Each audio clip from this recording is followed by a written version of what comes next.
સરહદ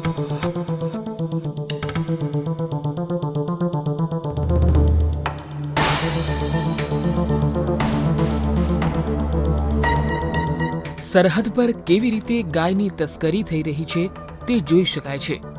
આ સમગ્ર કૌભાંડ કેવી રીતે ચાલે છે તે સમજીએ। દુર્ગાપુર લાલમોનીર હાટ સરહદ પર લગભગ 15 ફૂટ ઊંચી વાયર ફેન્સિંગ છે, જેના પર લાકડાની ક્રેન મુકાઈ છે। બંને બાજુ કેટલાક લોકો છે। એવામાં ભારતીય સરહદ પર ગાયને લવાય છે। 2-4 લોકો તેને ગળામાં ક્રેનનો ગાળિયો ભરાવી દે છે। આ સાથે જ સામે પક્ષેથી કેટલાક લોકો ક્રેનને ખેંચે છે, જેને કારણે ગાય ઉચકાય છે અને ક્રેન ફેરવી તેને સીધી બાંગ્લાદેશની સરહદમાં નાખી દેવાય છે અને ગણતરીની સેકન્ડમાં જ ગાય એક દેશથી બીજા દેશમાં ધકેલાઈ જાય છે।